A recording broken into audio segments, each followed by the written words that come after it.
Subscribe now and press the bell icon. Never miss an update.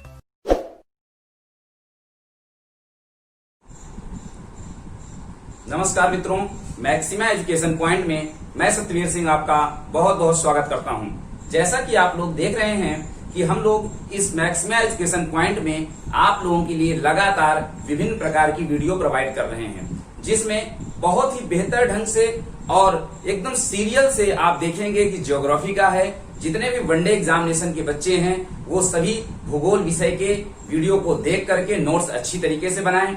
साथ ही साथ विज्ञान विषय में पर्यावरण और परिस्थिति से संबंधित वीडियो हमने आपको दिया है। इसके साथ ही साथ एकेडमिक रूप से आप देखें तो विभिन्न प्रकार की वीडियो जो आपके लिए लाभकारी होगी इस चैनल पे प्रोवाइड की जा रही है। इसलिए जितने भी लोग नए हैं वो लोग चैनल को सब्सक्राइब करना बिल्कुल ना भूलें और बगल में दिए गए बेल आइकन को जरूर दबाएं। साथ ही साथ वीडियो को दोस्तों तक शेयर करना भी नहीं भूलना है। इससे क्या होगा कि आपके वो सभी दोस्त जिनको मैटर उपलब्ध नहीं हो पाता है या श्रेणी क्रम में हम बात करें सीरियल से, उन सबको भी मैटर उपलब्ध हो जाएगा।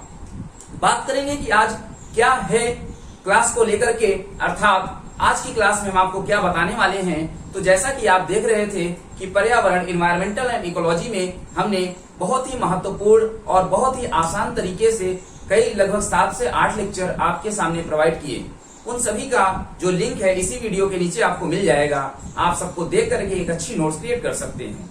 साथ ही साथ हमने बताया था कि आपको एक अभ्यास प्रश्न की, जिसे प्रैक्टिस सेट कहते हैं, प्रैक्टिस सेट करवाया जाएगा और उस प्रैक्टिस सेट के अंतर्गत से लगभग सभी प्रश्न आपकी परीक्षा, चाहे वो यूपी टेट हो या फिर सी टेट हो या फिर जहां जहां भी आपका एनवायरमेंट एंड इकोलॉजी से प्रश्न आते हैं, वह सभी महत्वपूर्ण प्रश्न लेकर के हम आपके सामने रिप्रेजेंट हैं। तो देखते हैं आज जो है प्रैक्टिस सेट नंबर 2 की बात करेंगे। जितने भी छात्र छात्राएं, हमारे मित्र जो आपका प्रैक्टिस सेट नंबर 1 नहीं देखे हैं, वो लोग लिंक में जाकर के प्रैक्टिस सेट नंबर 1 को जरूर देखें। तो चलिए बात करते हैं आज हम कि प्रैक्टिस सेट नंबर 2 में कौन से हमने महत्वपूर्ण प्रश्न लेकर के आए हैं। देखिए यहाँ पास हम देखेंगे तो देखिए आज हम लोगों का जो टॉपिक है environmental and ecology practice set number 2। इस environment ecology practice set number 2 में एक एक प्रश्न की बात करेंगे। तो यहाँ आप देखिए सबसे पहला प्रश्न आपके सामने क्या है। IUCN किस क्षेत्र में संलग्न संगठन है, अर्थात संस्था है। पहला, जल संरक्षण, जीव संरक्षण, मृदा संरक्षण और खाद्यान्न संरक्षण। जितने भी हमारे मित्र हैं वह सभी इस प्रश्न को पढ़ करके उत्तर देने का प्रयास करें। तो देखिए हमने इसके जस्ट पहले यानी आपकी जो 7वीं वीडियो है वहां पास जब हमने जैव संरक्षण की बात की थी तो वहां हमने IUCN के बारे में आपको बताया हुआ है, उसे आप अच्छी तरीके से देखिए। और देखिए IUCN की बात किया जाए तो 4 ऑप्शन में आपको देखेंगे, जल संरक्षण, जीव संरक्षण, मृदा संरक्षण और खाद्यान्न संरक्षण। तो इसका जो सही आंसर होगा वह जीव संरक्षण होगा। अर्थात IUCN एक ऐसी संस्था जो जीवों के संरक्षण के लिए, कंजर्वेशन के लिए लगातार काम कर रही है। दूसरे प्रश्न की बात करेंगे तो ग्रीन हाउस गैसों में सम्मिलित नहीं है, सबसे महत्वपूर्ण प्रश्न है, कई बार पूछा गया है। पहला, CO2 carbon dioxide, nitrous oxide, nitrogen और मीथेन। आपको यह बताना है कि ग्रीन हाउस गैसेस में कौन सी गैस सम्मिलित नहीं है। तो आप लोग कमेंट करके भी बताते रहें। तो यहाँ देखिए इसका जो सही आंसर होगा वह होगा नाइट्रोजन। आप जानते हैं कि ग्रीन हाउस गैसेस में methane, nitrous oxide, carbon dioxide, carbon monoxide, इस तरीके की सभी गैसें जो हम पढ़ते हैं, इसके साथ साथ आप देखेंगे नाइट्रोजन है और हीलियम, ये सब चीजों का, इन सब गैसों का ग्रीन हाउस इफेक्ट में कोई भी प्रभाव नहीं पड़ता है। आप सभी लोग वीडियो को पूरा देखिए, नोट डाउन करिए, क्वेश्चन नोट डाउन करिए, साथ ही साथ कमेंट जरूर करते रहिए। कमेंट के साथ साथ शेयर भी करिए, क्योंकि आपके द्वारा जो कमेंट हैं, चाहे वो क्वेश्चंस के आंसर हों या फिर फीडबैक हो, वह हमारे लिए ऊर्जा का काम करते हैं। आपके फीडबैक के अनुसार हम लोग आपको नई नई वीडियो नए ढंग से प्रोवाइड करते हैं। चलिए बात करते हैं क्वेश्चन नंबर 3 की। तो यहाँ आप देखेंगे वाहनों से निष्कासित गैसों में सर्वाधिक मात्रा में कौन सी गैस निष्कासित होती है। ये भी प्रश्न पूछा गया है कि वाहनों से निष्कासित गैसों में बहुत सारी गैसें निकलती हैं धुएं के माध्यम से, तो कौन सी गैस सबसे ज्यादा निकलती है। देखिए sulphur dioxide, nitrogen oxide, carbon monoxide और हाइड्रोकार्बन। आप सभी लोग सही आंसर को टिक करेंगे। तो देखिए इसका सही आंसर होगा कार्बन मोनोऑक्साइड, अर्थात वाहनों के निष्कासित गैसों में सबसे ज्यादा जो गैस है वह कार्बन डाई मोनोऑक्साइड की मात्रा सर्वाधिक होती है। अगला प्रश्न बात करेंगे, पृथ्वी सम्मेलन कहां और कब हुआ। देखिए 4 इसमें ऑप्शन आपको दिए गए हैं। टोक्यो में 1972, रियो डी जेनेरियो में 1992, स्टॉकहोम में 1978 और नई दिल्ली में 2002। 4 ऑप्शन में से आपको टिक करना है सही आंसर कौन सा है। तो पृथ्वी सम्मेलन इसका सही आंसर होगा रियो डी जेनेरियो। 1992 में पृथ्वी सम्मेलन सबसे पहली बार आयोजित किया गया था। यह प्रश्न भी आपकी परीक्षा में पूछा गया है। देखिए विश्व पर्यावरण दिवस सबसे सरल सवाल है, हमें उम्मीद है कि सभी हमारे मित्र इस क्वेश्चन का सही आंसर देंगे। ऑप्शन है 5 जून, 5 जुलाई, 20 जुलाई और 8 अक्टूबर। आप सभी जानते हैं कि पर्यावरण को संरक्षित करने के लिए विश्व भर में विश्व पर्यावरण दिवस मनाया जाता है। और यह विश्व पर्यावरण दिवस किस तिथि को मनाया जाता है, तो देखिए इसका सही आंसर होगा 5 जून। अगले प्रश्न की बात करेंगे, पर्यावरण प्रबंधन का क्या कार्य है। पर्यावरण इन्वायरमेंटल मैनेजमेंट का क्या कार्य है।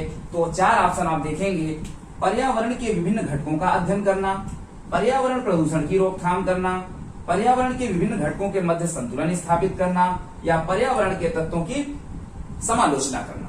देखिए यहाँ पास अगर हम बात करें तो पर्यावरण मैनेजमेंट के ये सभी कार्य होते हैं, क्योंकि जो पर्यावरण प्रबंधन है वह आपके पर्यावरण के विभिन्न घटकों का अध्ययन भी करेगा, साथ ही साथ प्रदूषण में रोकथाम भी करेगा, साथ ही साथ विभिन्न घटकों को भी देखेगा और उसके तत्वों की समालोचना भी करेगा। लेकिन हमें इन सभी फैक्ट में से सबसे महत्वपूर्ण जो सबसे जोरदार ऑप्शन होगा उसी को टिक करना है। तो सही आंसर होगा पर्यावरण के विभिन्न घटकों के मध्य संतुलन स्थापित करना, क्योंकि अगर वो संतुलन स्थापित कर लेता है तो ये सब चीजें पर्यावरण की प्रदूषण जैसी समस्याएं लगभग समाप्त हो जाएंगी। चलिए अगले प्रश्न की ओर आते हैं, पर्यावरण जागरूकता के दृष्टिकोण से चलाए गए प्रमुख आंदोलन हैं। देखिए यहाँ पास पर्यावरण के लिए विभिन्न समय समय पर बहुत सारे आंदोलन चलाए जा रहे थे, जिसमें आपने चिपको आंदोलन, एपिको आंदोलन जैसे बहुत सारे आंदोलनों का नाम भी सुना होगा। और प्रश्न भी पूछता है तो देखिए एमपीको आंदोलन, नर्मदा बचाओ आंदोलन, शांत घाटी आंदोलन, उपर्युक्त सभी, इनमें से आपको टिक करना है इसका सही आंसर क्या होगा। तो देखिए सभी मित्र इसमें कमेंट करके बताएं कि इसका सही आंसर क्या होगा क्वेश्चन नंबर 7 का। देखिए इसका सही आंसर होगा उपर्युक्त सभी, अर्थात ये तीनों के तीनों जो आपके आंदोलन हैं यह पर्यावरण की जागरूकता को लेकर के चलाए गए थे। अगले प्रश्न की बात करेंगे क्वेश्चन नंबर 8 की, वायुमंडल में किस भाग में ओजोन गैस पाई जाती है। यह भी प्रश्न बहुत ही महत्वपूर्ण है और कई बार आपकी परीक्षा में आया है कि वायुमंडल में कि किस भाग में ओजोन गैस पाई जाती है। हम जहां पे आप सौरमंडल वाला जो वीडियो है उसे अगर आप देखेंगे तो वहां आपको हमने बताया है कि किस तरीके से एक लेयर बाय लेयर यानी हमारे वायुमंडल में मंडल डिवाइड किए गए हैं और उन्हीं मंडलों में पूछ रहा है कि किसमें ओजोन गैस पाई जाती है। ऑप्शन आपके सामने दिए गए हैं, क्षोभ मंडल, समताप मंडल, आयन मंडल और बहिर्मंडल। चारों ऑप्शन में से आपको सही आंसर की ओर आना है, तो इसका जो सही आंसर हो जाएगा समताप मंडल, अर्थात समताप मंडल में ओजोन गैस पाई जाती है।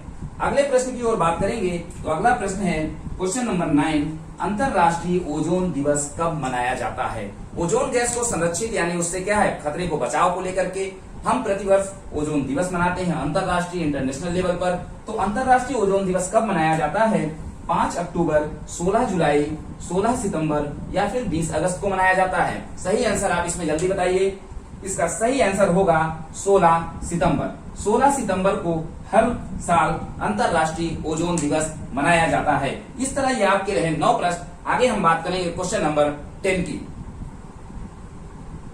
तो हम लोग देखेंगे अगले प्रश्न की ओर। देखिए अगला प्रश्न जो है क्वेश्चन नंबर 10, पीएच मान 7 के शुद्ध प्राकृतिक जल को कहते हैं। देखिए प्रश्न आपको ध्यान से पढ़ना है।